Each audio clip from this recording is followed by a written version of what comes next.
You did it. I feel special. Winner, winner, chicken dinner, dude. You got a pretty good success rate on campaigns now. It's 3 for 4. Yeah. This is my first time making it through a campaign without dying. Nice. That is true. Congratulations. You just got to play the most killable character of all time. Then I won't kill you. Yeah, for real. To be fair, you were only responsible for some of the deaths. Thanks. I'll take that as a compliment. I just need to... Let's see. I need to kill Bran's character for sure. Or Dan's character. Bran can't die anymore. But Dan's character next campaign needs to die. I think I haven't killed a Tony character recently. Probably drop one of them sooner or later. Me and Steven already got it this campaign. Steven even more so than me. So honestly, I think Steven's exempt. Other than that, go for it. But how am I exempt? You got killed like twice, didn't you? Only Smoke. Smoke is the only character I've had die. That is just inherently incorrect. Vecna like killed you, right? Yeah, that's a little different though. I mean, it's not like I killed his character. It's not like he got brought back. He had to get revived and everything. We just haven't. We could have revived Fair Soulstone in campaign 2, but he said he didn't want to get revived, so we moved on. Just because he had the choice to get revived and didn't. But it's not the same if you don't have to like tear up your character sheet. That's the visceral connection I want. I think you should have tore it up. I didn't tear up Smokes, like but I drew a big skull and like permanent marker on it. I mean, for me, like it's done, dude. Don't. I like Smoke. I like him a lot. I can't. One day I'm gonna come to your house and I'm gonna find that character sheet. I'm going to tear it apart. No. He used Smoke as an NPC in the other campaign. Yeah, I did actually. Was he a ghost? Because I'm pretty sure he's dead. He was big old dead. That was a good question because I was like, it made me wonder if like are our campaigns linked and maybe Smoke somehow. This is before he went to your campaign. I don't know. He's like literally a baby level 1 character. I get too personally attached to my characters. Me too. That's why you have to tear it up. No, that's why I want to get rezzed because I don't want him to die. Well, I don't want to type out like another 3-paper, Google Doc for a new character. Oh, I can't even imagine putting that much work into a session of D&D. Jeez, wow. I can't either. What is that? 15, 30 minutes? My God. Yeah, it's at least 30 minutes, bro. No, I gotta think of it. This is gonna sound lame, but like I want to come across Smoke's character sheet years later and be like, oh yeah, dude, like I remember this character, he was awesome. And if it's shreds, I come upon the shreds of my former character sheets and I go, oh, would you look at that? Like, Liam was such an a-hole. When I killed all my players while we were gaming and I killed them all, I collected all their character sheets and I was planning on reviving them because I knew there was like a 50-50 chance it could go south and I had built that in and everything. But I let them think they died for like a solid 2 weeks and I would send them videos of me destroying random pieces of paper and like scattering the Oh, Jesus, that's really cruel. Is a kid player who was literally like in tears. But I gave him his character sheet back eventually, so I'm not a bad person. Right. Hey, it makes it real. It makes it real. Yeah, that's true. That's the point. True. Yeah. You can't have your cake and die too. Once you die, you can't have any more cake. As a rule. I guess so. That makes sense. But this time, you guys get to have cake. Congratulations. If we were together, maybe I would have bought a cake. Oh, wow. Really? And then you could have had a cake. Just all fly to Austin and I'll buy you 1 cake. Worth it. Sounds good. All right. Anyway, so epilogue time. The beholders vanquished. The orb of Xenopus reforged. You all take an odd moment to sort of collect yourselves. The heat of the battle, the adrenaline still pumping through you as your sort of transformations one by one flicker off. You sort of come back to your natural state, slowly coming to the realization that you've done it, something that probably felt almost unattainable not very long ago. Certainly looking back over the last few weeks, as you guys began this journey, it seemed impossible to the nth degree to kill this many beholders, to vanquish what was this seemingly epidemic of the gray winds spreading over the world. But you've done it against all odds, and with a good deal of luck here and there, you guys pieced together whatever was necessary to not only acquire the Orb of Xenopus, but with it acquire the power that is necessary to defeat those who opposed you. And with that, the Orb of Xenopus descends between you all, still in this odd sort of pocket dimension, this crater that you were brought to, this odd ravine cut into a hellscape beyond knowing. You see the orb cut itself into different shapes, almost like a large beach ball, each with its own color shining through. It rotates quicker and quicker, so you see the greens and the yellows and the reds merging together as each of these colors come to some sort of confluence as the white light overtakes you. The spinning becoming so quick that it's almost indistinguishable from the sun or a star. Staring into it, you all find this odd moment where you're sort of looking around until Tick-Tick, coming out of his whited state, is the first to reach his hand up and touch the orb. He begins floating, and with him, you all begin coming towards this orb. One by one, Sebni, then Alec, Nugget, and Bran, the allies you had brought with you. You all put a hand on the Orb of Xenopus, and you hear the deliberations of the council. First, a haughty voice that seems reminiscent of an elder to you all, but none that you could put a finger on, begins. That may be, but what is done is done. We agreed on a course of action. Why should we now turn from it? Then a lighter voice responds, hard to determine if it's female or male, has this lighter undertone to it. It says, I just think that it would be better to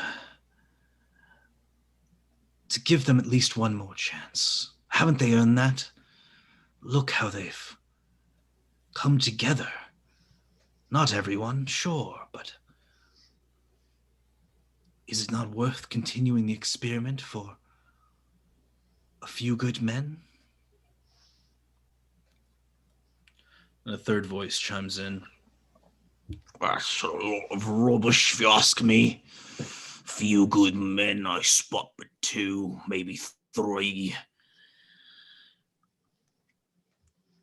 And then one final voice booms over all the others, clearer, almost pristine. I do not know if you've all been mistaken, but last time I checked, this was not a democracy. Listen now. These men have proven something, and with it, the orb reforged.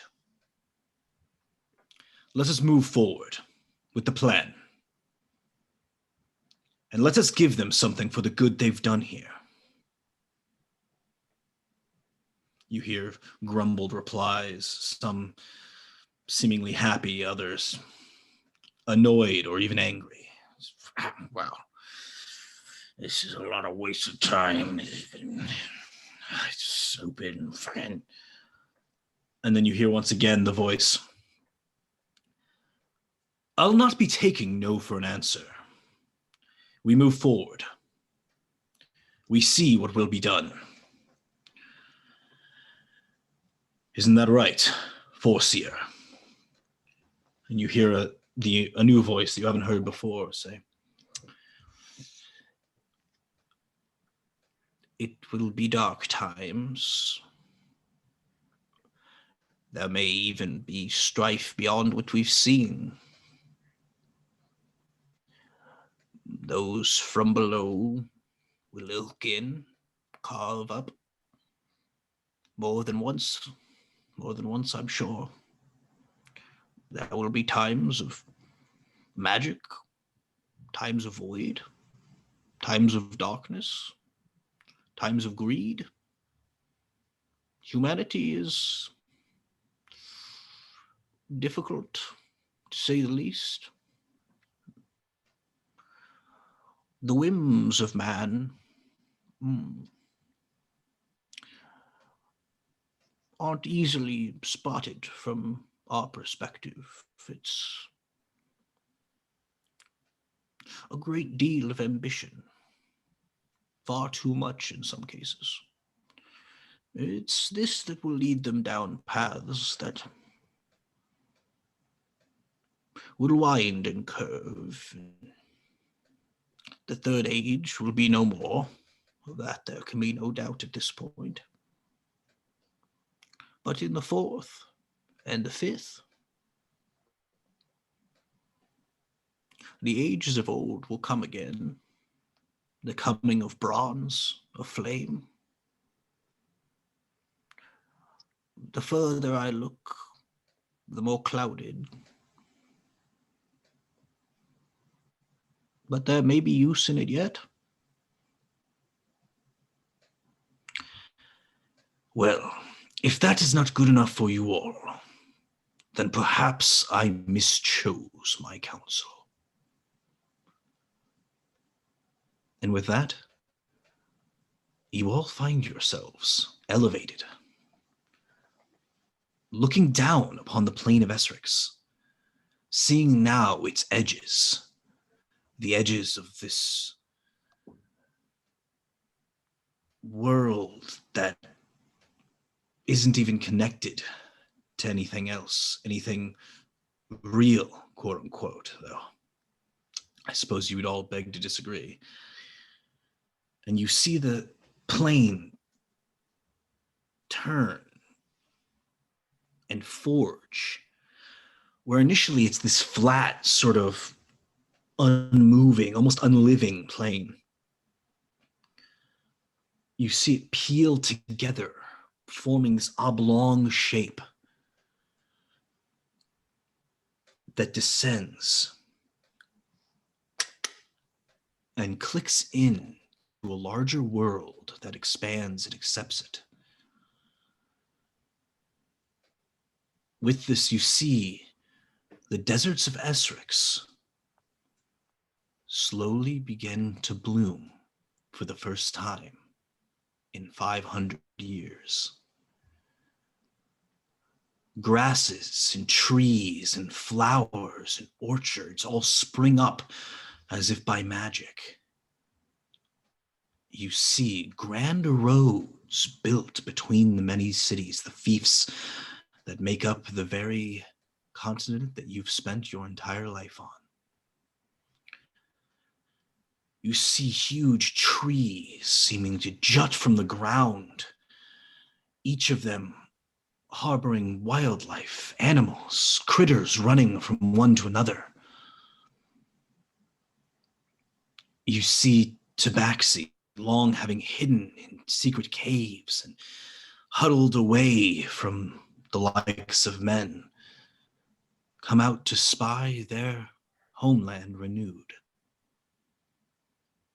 And with that, a great rain begins to fall on Essrex, rejuvenating the ground, bringing life back to the plain as it connects to the world at large. With that, the orb shatters before you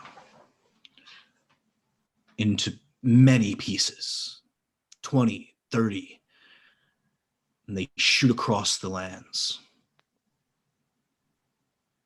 In doing so, only a faint memory from a lot of you remembers the power of the Omni Weaver. That is, for several thousand years to come. Though, of course, there will be those, long, long time from now, who see the reforging of the Omni Weaver, who see the orb of Xenopus used to its greatest extent for the ambitions of man. With that, you are brought back to your plane of Essrex. Brought back to Offstaren, if you please. Tell me briefly, what would your character like to do with these final days, months, maybe even years that you spend living for the first time as a part of the material plane?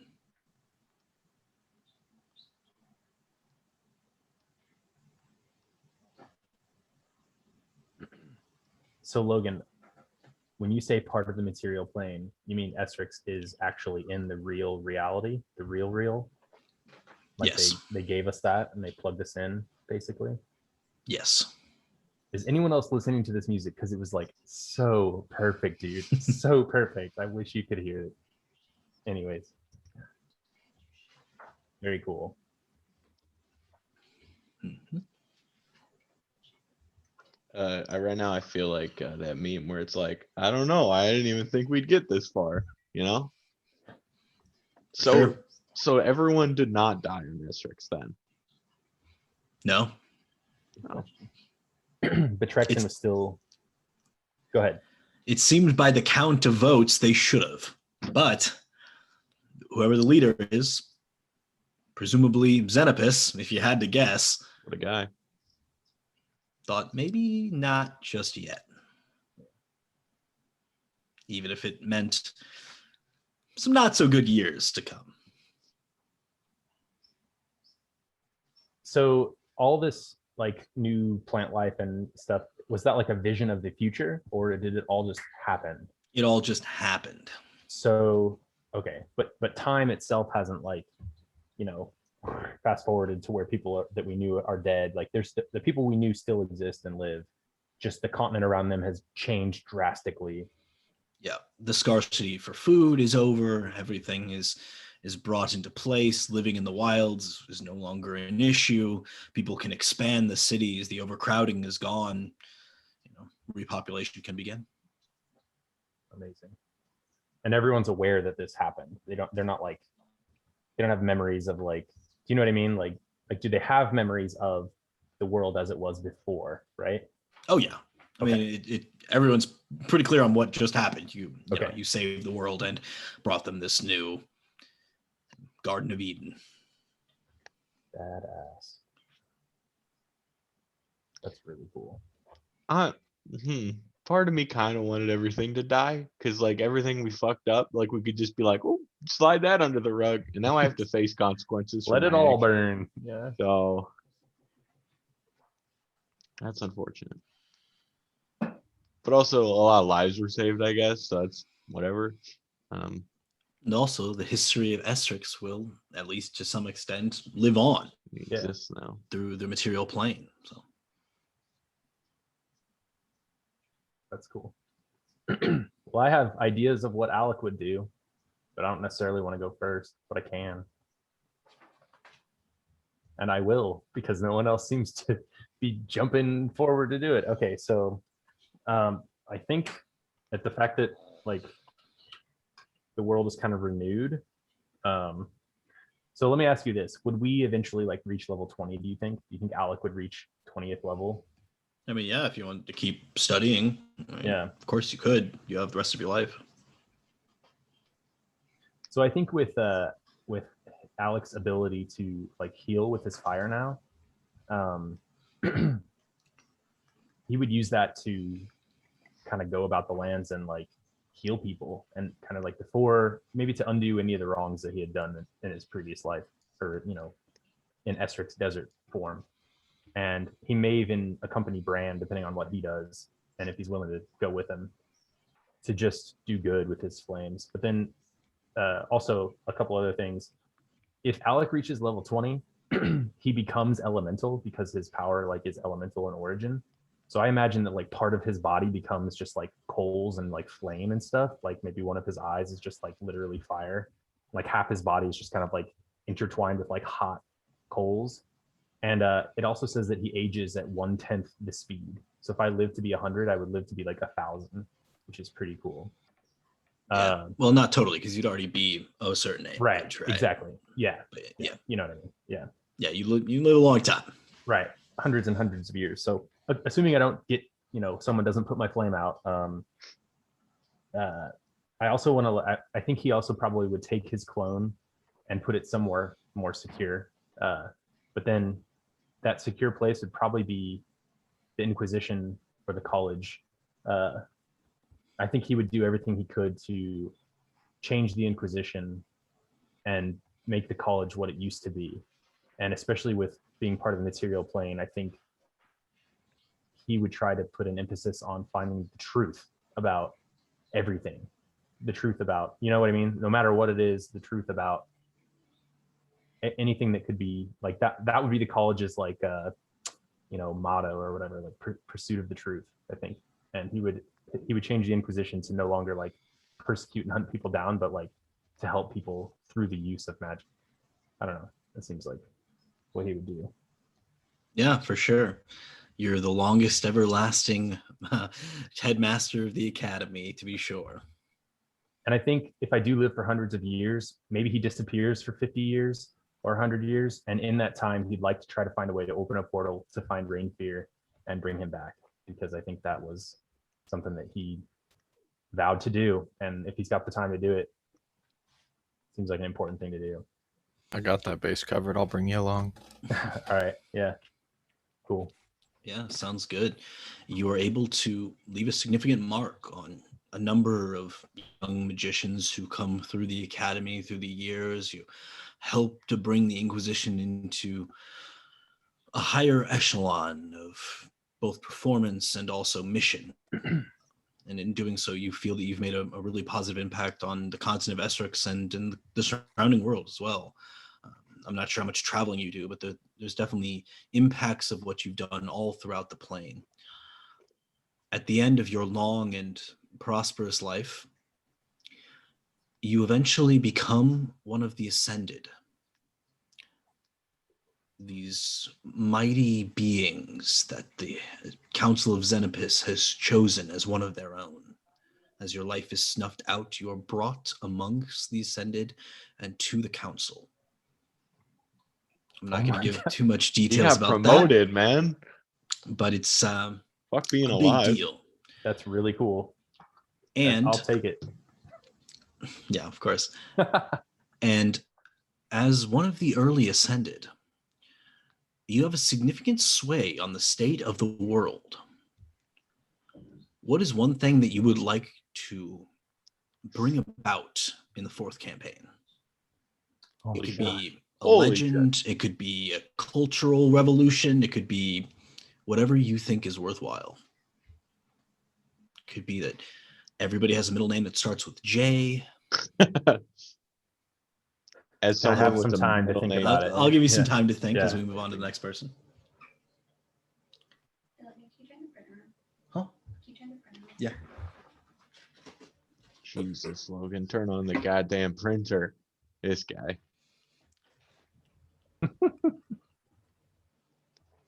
Who's next?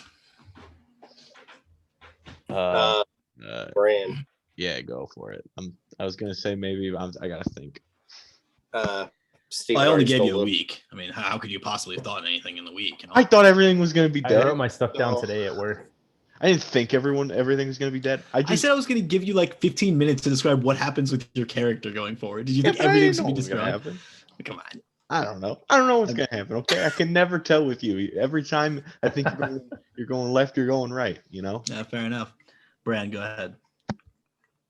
So Steven stole a little bit of my thunder. Sorry. Because right off the bat, before I even consult with Melindria or Torm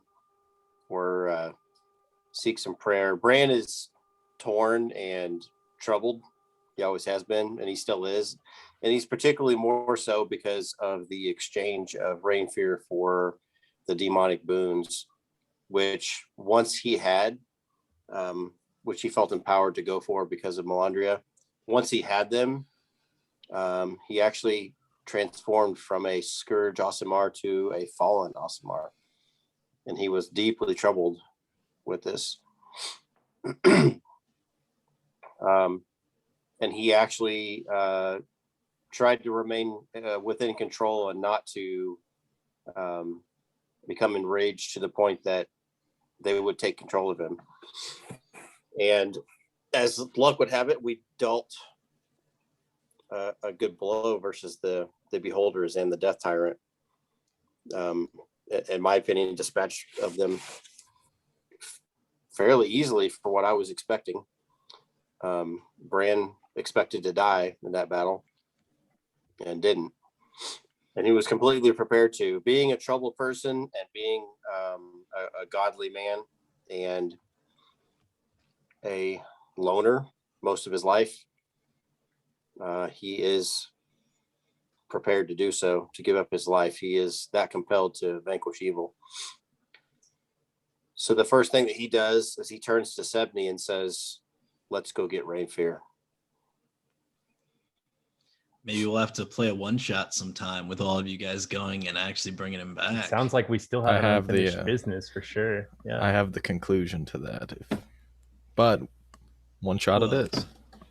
So beyond that, I'm going to be a little boring and say that he will follow the lead of Melandria and Torm, and he will follow their lead to vanquish evil, going in headstrong, willing to sacrifice his life. And I think eventually, whether on this campaign or another, he gives his life in the battle versus evil. He goes out in a blaze of glory. Damn straight. And I don't think he feels comfortable being alive until he does. I picture all of us just knowing when that day happens. Like I'll be studying my book or something, and then I'll just like know. I'll just like and kind of know that like that was the day that Bran like ceased to exist because he did it. Like he fought till he could no longer fight. Finally gave it all. Very nice.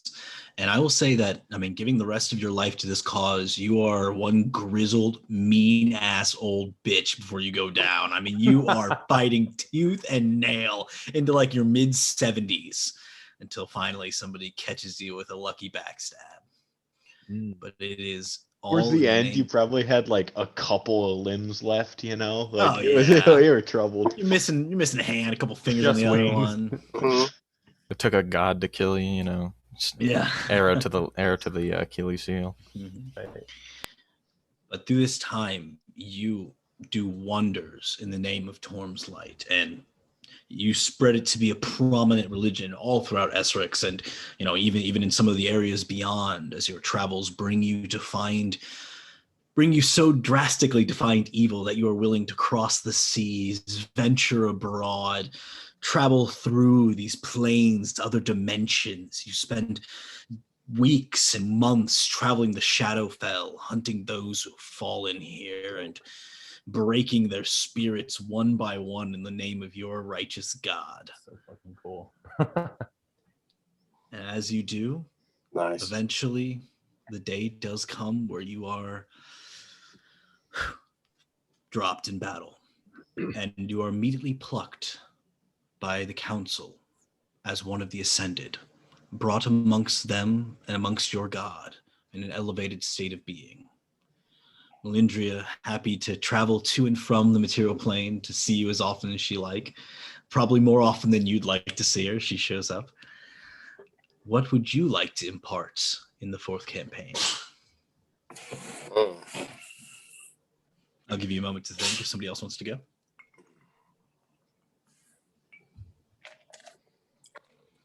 I can go. So I think Tick Tick, he sort of bounces around throughout the years, keeping tabs on all his friends, just showing up for an adventure here or there before, going to see someone else, as I assume we don't necessarily see each other on a daily basis. But gnomes live for a very long time, and I don't know how long everyone else is going to live, but I've got a couple hundred years ahead of me. So as some of my friends start to drop around me, I think it saddens Tick Tick quite a bit. And eventually he just retreats to the middle of the desert. Um, and he like puts down the tower, the expanding tower, and he just puts this tower in the middle of the desert and starts to live there. I mean, he's already seen all the wonders of the world at this point, been around. I assume at some point he like I don't know reaches level 20 just through sheer luck, and so he can cast Wish. He just starts like random stuff starts appearing. Um, I'd like to think maybe like out of the woodwork, random like I don't know, tick ticks, people who think like tick tick just like appear and start to sort of build this like little tent city around the tower. My gosh. It's like a clan of tick tick town. Oh no. Tick town. But eventually I like to think tick tick just disappears. Like I don't know how he dies. I, I don't think it's known to anyone really. He just sort of is not there one day. As quick as he came, he was just gone. Um, I don't know. I just feel like he disappears. Nice. I'll try. It's so good. Yeah, and I'll say that as you're building this community around you, they always seem to be like wanting you to be this god for them, and Tick Tick just refuses. He just won't do it, and he allows this to build around him like naturally and organically as just a community of people who are all friends and are all looking out for each other and are all stealing each other's stuff all the time, and they're kind of fine with that. And Yeah. money, I mean, what's money? I think of it a lot. I don't know if you guys have ever read the Dragonlance. I base Tick Tick on like the Kender, right? Mhm. And they expanded Dragonlance, of which I have many novels and stuff. There's one called like Tales from Uncle Trapsinger, or something like that, which is just about this Kender, and it talks about this Kender town where like everyone expects everyone to steal each other's stuff, but they're all like good friends, and there are these constant big plans to like build buildings and stuff, but they never get done because people just steal the materials and start to use them for something else. So it's like a half completed city everywhere. That's what I sort of imagine it's like. Yeah, that's beautiful. Yeah, and you spend hundreds of years just playing pranks. Jesus Christ, that's hard to say. Playing pranks on one another and just goofing around and really having a lot of fun, but in a purposeful way, in a way that brings about happiness for those around you and happiness for yourself as well. I mean, you're having a good time. And I'll say that during this time, you definitely procure the airship that was lent to you briefly as your own. And you basically continue not only journeying around to seeing your friends, but just journeying around and seeing the very, interesting sights that this world has to offer. And then one day the airship goes off in existence and you are gone. And with that, you also are brought up as one of the ascended. Coming into the external world, you feel your connection to the ley lines break, your magic gone, but overtaken by a new source of energy from the council itself. This energy in its purest form that sort of slowly trickles into the material plane here. It's in the air. It's the lifeblood of what drives this place. It's unreal. It's everything you've ever wanted. And with that, you can also add something to the fourth campaign that interests you. Next. I think I'll let Garrett go last. Okay, I'm like, I think you should go, man. I don't. Sure. So right after we killed the beholders, I assume, we all went to somewhere, got something to eat, got something to drink. Maybe got a little too much to drink. But me and Sebney and Farilla went back to the tribe, and they had this really like grandiose 3-day celebration. I put it down as like nobody really knew what we did, but I guess that's not true because, this land is beautiful and lavish now. And there are certain specifics that you probably haven't shared with everyone. The fact that Essrex was some game for these higher up beings and things, but for sure that there was they've got a good idea that something happened that was nice. True. And after the celebration, I said goodbye to Farilla because she would have to go back to the Zweihanders, and then I left the tribe to Vonteo, my dad, and I left him with a teleportation mark, I suppose, or something that could get me back instantly if he ever needed to use it. And then after that, I kind of just wander the desert and the I suppose grasslands now, just looking to bring about a communion with elementals and man, like create a relationship with not like sort of a parasitic one where we just use them for what we wanted, like I did before, but one where we could both benefit. And then with that, I would have done that for a year or two. And then after that, I got a small arms fire team and led a charge straight into the 9th ring of hell. For every one man, he was accompanied by 4 unique elementals. And so once we got to the very, House of Hades, the bottom, I used my portal kit and ripped open a portal to the Abyss, which, was the deal with the Demogorgon and the other ones. If I could give them the upper hand in the Blood War, they would give me Rainfear back. And then once we got Rainfear back, he'd have a little, he'd spent hundreds of years in the Abyss at that time. I suppose he would only have like 10 years left or whatever. And so he would just chill, and I would chill with the tribe. And then once he passed on, we properly buried him, celebrated him, so he could, my frisbee fell. So his soul could be transferred to the Beast Lands, and he could forever live on in there. After that, I suppose I just stuck around with the tribe and taught them what to do in case I needed it. But I discovered that even though we were the last wave of the Dark Sun, it was because not we were going to be wiped out, but rather there was no need in our participation in the Blood War, for it had transferred to the devils and demons and not the humans and demons.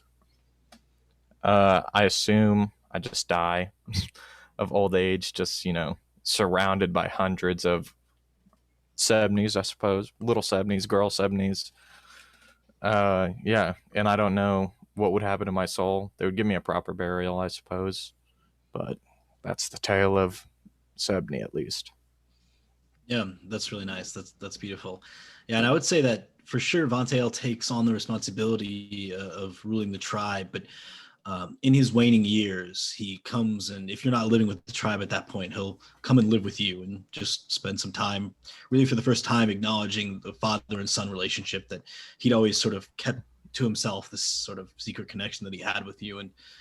And you get to finally live through that, experience of having a father and knowing he's your father, and gathering the wisdom from him that he's always wished to impart. And I'm sure you share a little bit back from the experiences you've had as well. Something like that. And I'll also say that through many years of being a part of the tribe, Farilla eventually rejoins the tribe from the Zweihanders, and you do eventually come together and end up being very close for a long time, and maybe even having some children of your own if you're interested. And with that, your tribe time is complete. You live a very modest end of your days, but in doing so, the black sun comes over your tribe on the day of your death. And with it, you are transported, ascended as well, to be one with the council, to be a member of the Ascended. And you will also have something to add to Campaign 4 if you're interested. Charlie? He's interested. Charlie's like, yeah. Charlie's barking, but too lazy to actually move his head. Just. All right. And last but not least.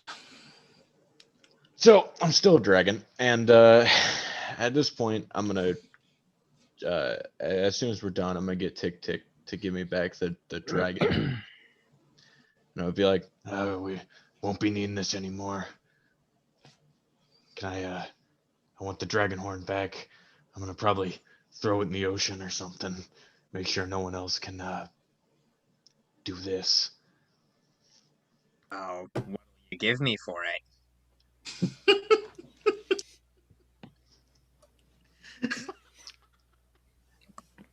At Maeve's house. You've been there once before.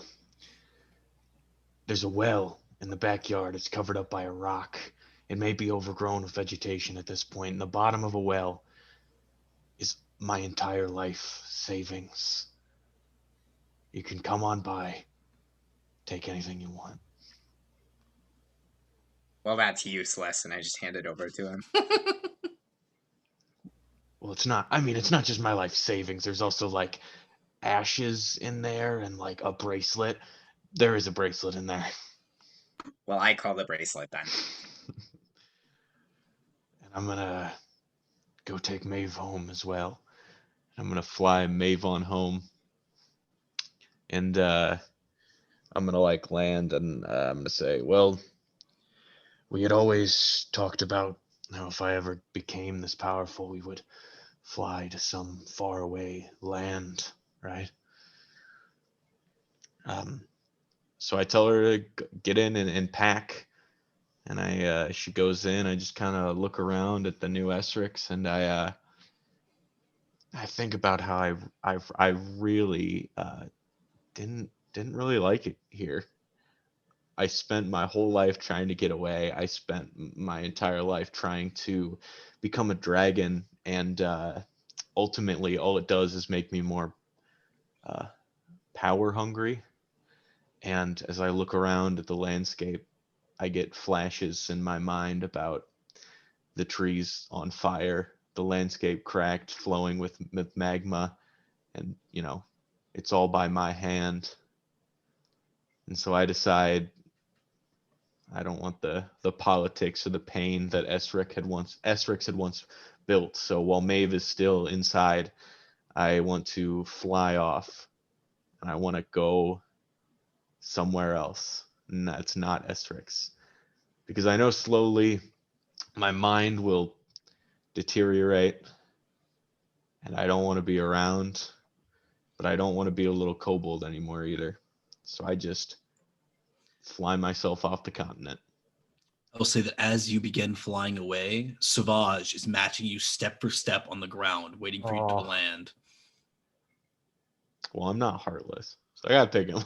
I'm just gonna scoop him up with a little claw, and I'm gonna take him off. And then I want to go hole up in somewhere that's fiery, find a volcano or something to call home, amass a horde of things. You know how dragons be. Yeah. You spend the rest of your days living your life as you'd always dreamed it, as a dragon. And with Sauvage, who has a nice long life living beside you and mostly chilling while you do all the hunting because you're a dragon. And I will say that the few times that you see Tick Tick, even many, many years later, he's always still wearing that bracelet. Oh, that's my bracelet. So yeah, I want to hole up by myself in the middle of nowhere, but I also want to I want to be like the Mothman. When like the day before bad shit happens, like you see the dragon flying overhead, you're like, oh shit, dragon showed up. Next day there's a fire or something. I want to be like that. Cool. Yeah, sounds good to me. You acquire some way to see the future. It seems reasonable enough. Yeah, I don't know. Maybe I'll find. You could probably find something. You give enough time. You're a dragon. Yeah, it's cool. Very nice. Yeah, and I'll say that despite many, many years as this dragon, there are changes to the way you think, but it's not the same as it once was. Deep tunneled underground, fighting through the vaults of communion. You always keep your wits about you. Nugget never really leaves. And it's kind of one of those things that you don't really realize. It's a sort of gradual thing, but as you grow really ancient, and I mean, you may live for 1,000 years more. In all that time, you're always still you at the end. And I secretly know that Maeve liked it in her house, out in the middle of nowhere, and she was, she's getting old, so I don't check in as much as I should, and I don't call her, but I know that she's happy where she is, and she doesn't want to be with her son for the rest of her life when he's a dragon, even though we talked about it when I was younger. I know she doesn't want to live in a volcano with me. So I keep her where she is for her own benefit. I cut the cord a bit, and I'm not a mama's boy anymore. I'm a big dragon. Very nice. Yeah. So I probably die by some adventuring party wanting to steal all my shit. So it's rightful way to go out. Probably so. Next campaign. And at that point, when you do die, you also become one of the Ascended. These very few beings selected by the Council of Xenopus to be beyond any mortal's end of their life, beyond any afterlife prescribed for your given individual. This is something really special. And with it, you're granted some access in altering the plane. Well, first of all, I show up, I see my boys, I cry a lot because I'm a man and it's okay to cry, and I hug everybody or whatever, or in our extra dimensional bodies, I'll do some handshakes. But I realized after all my time alone as a dragon that I shouldn't have been alone, but it's too late to realize that. So I'll do what I can now on the council. My thing I want to change is I want to keep the dragon prophecy going. I don't know if it's people in the fourth campaign, they won't know if it's an illusory dragon, if it's the same dragon, who knows? But like a day before something bad happens, some fucking dragon will just fly overhead across the continent, won't talk to anybody, won't look at anybody, won't hit anything. It'll just fly, and that's it. It's the harbinger of something bad. Not the cause of it, just shows up when it does. It's like a warning almost. Yeah, I mean, probably useful, at least to some degree. Exactly. Very nice. I like that one. Yeah.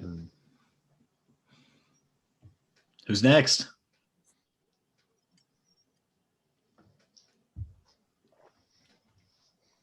Can you give us some examples of like what types of things we could think of? I've done this with like my other group before. So let's see, some examples where anyone who like shares a womb among birth can speak to each other telepathically. So anyone who has a twin brother, they can speak telepathically. One was most animals are like clockwork in nature as opposed to biological. So like, they have like this weird like innate built aspect to them. Trying to think. One, it's just every year, no one knows why, but there's this massive festival. And every single day, this, same time, all over the world, everybody celebrates. And, there's no killing, no war, at least for one day. And then I'm trying to remember what else they've done in the past. Those ones always stood out to me.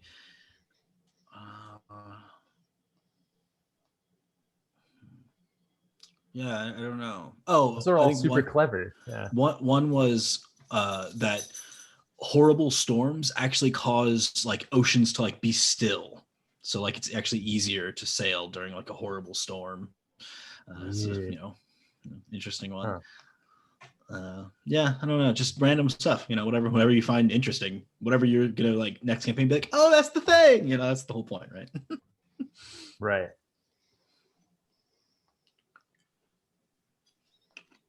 How many years after this campaign is the next one? Oh God. Math time. Roughly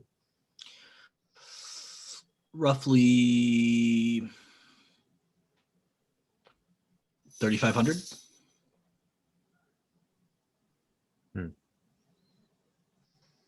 A long time. Thinking about maybe some kind of connection with the dead or something, or like when people die, this happens. Their bodies start on fire. That'd be a wreck. Yeah, they explode. They just fucking explode. I don't know. I don't know. Being a doctor is like extremely dangerous. Yeah, You're going to be It's around like disabling a bomb doing surgery, dude. Do you imagine war like on a battlefield? No. Yeah, Tick.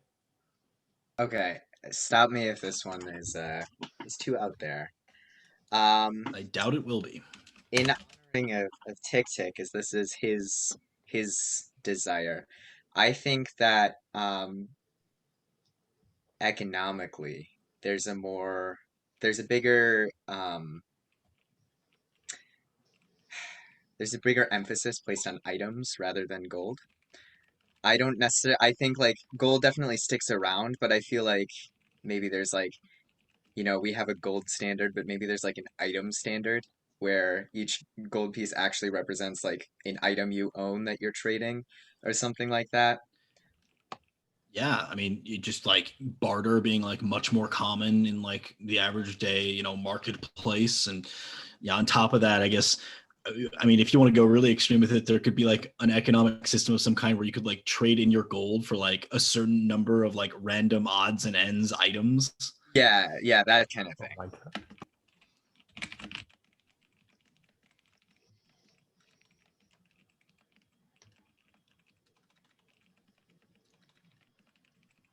Done.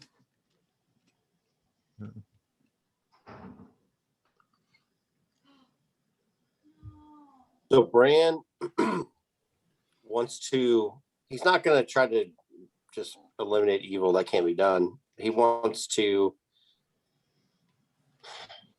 encourage the seeking out of evil. And I think he wants to leave a sword in the stone, so to speak. Whether it's a spear or maybe the weapon that he came up with, or maybe the 3 spears is all he ever had, and he scattered those 3 spears into the world, and they are only to be obtained by the worthy. Dude. And they maybe stood the test of time because nobody was truly magical. worthy. I mean, can I take one of the you think spears? no one's ever had them? I was told when I first activated the first one that they were not meant for me. That is correct. Or it was meant for me.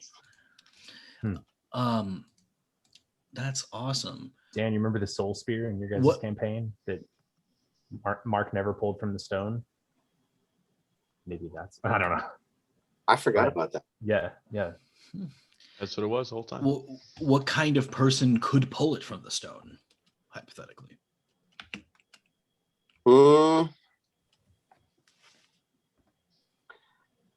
They wouldn't have to be necessarily good, but they would want to have to use the weapon to eliminate evil. Their heart would have to have that direction within it. And if they wanted to use it for anything else, not going to happen. So anyone with even the slightest personal ambition, not going to work out for you. It's all about greed would not release it. Very cool.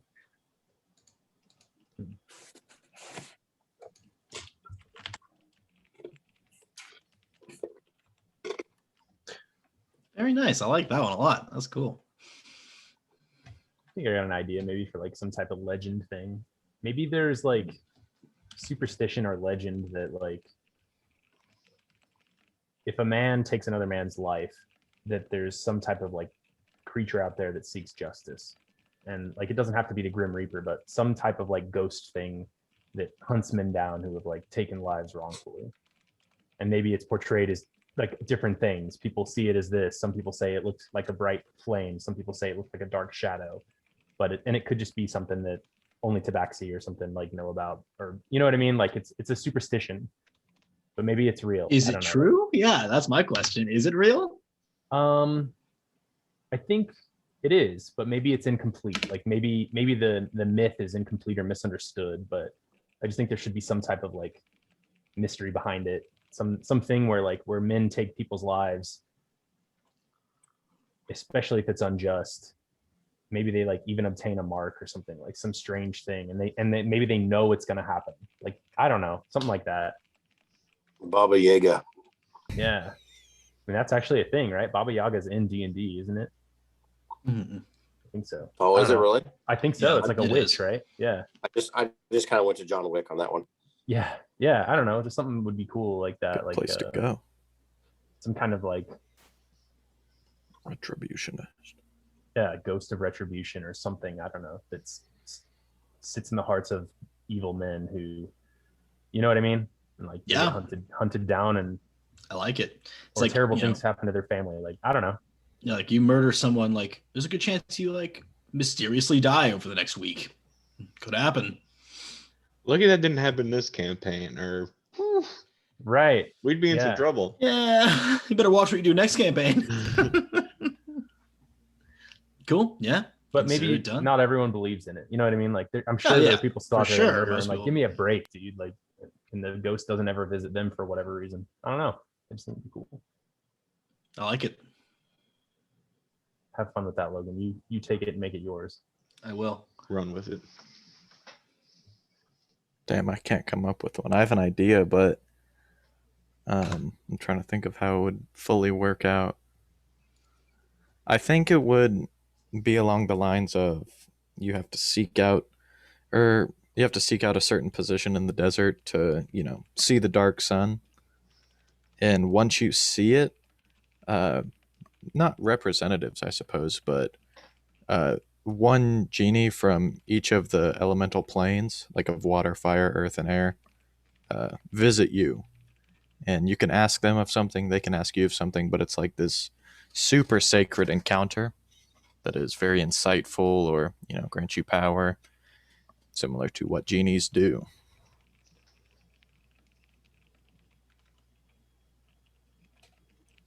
But I think that would be it. Logan, you also have one thing you can add to the next campaign, but only one thing, so. Got it. Done. We die whenever we take 1 damage. Mm-hmm. Yeah. Everyone just is very fragile. I mean, it's pathetic. Squishy, you fall down, like skid your knee bad enough, you're just dead. Like, sorry. Bleed out. Yeah. Yep. Yeah. No one has successfully working platelets. You just just die. Sorry. No magical healing, no healing potions. That's what I should have voted for my thing. Yeah, I'm sure you guys would have loved that. Yeah. Everyone's dosed on Eliquis. Everyone's blood is thin. Oh my god.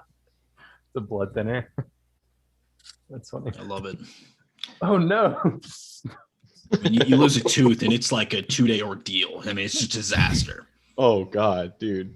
Bar fight. That's a bunch of second graders just like Steven goes straight to bar fight. I didn't mean an adult tooth, just like a kid. Most loss of teeth are associated with bar fights. I associated it with our characters. Bar fight. I think most loss of teeth is not associated with any sort of fight. But dude, how'd you lose your tooth? Bar fight. All I hear. Every interaction.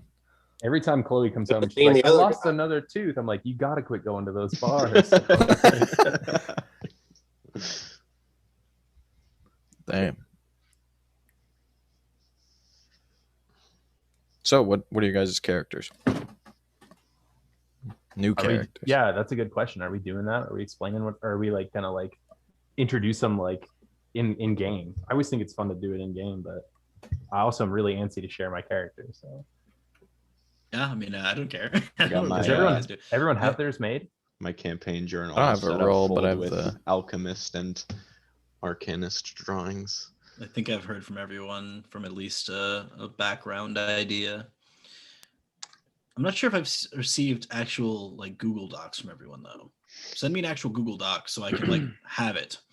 I also volunteer / force my way to the front of the solo sessions line. Bastard. Call dibs. Calling dibs here? Yeah. I mean, I don't really care. Are Steven and Dan, were you guys planning on doing yours together? Good question. This is a good question. I don't know. You guys are kind of like, friends and stuff. I mean, it sounded like Dan and I had a story that we kind of imagined happening before our character, like up to the point where our characters met up, and they've probably been traveling together for like a month in the wild. Right. Kind of. But that would make me think that your solo session would be exactly after together. you've met. Yeah. Right. And that kind of makes sense. I mean, for sure, send me a detailed backstory of before you guys met and, everything about your character. But, for the solo session, I would think that you guys would be together if you want to be. When do you need that by?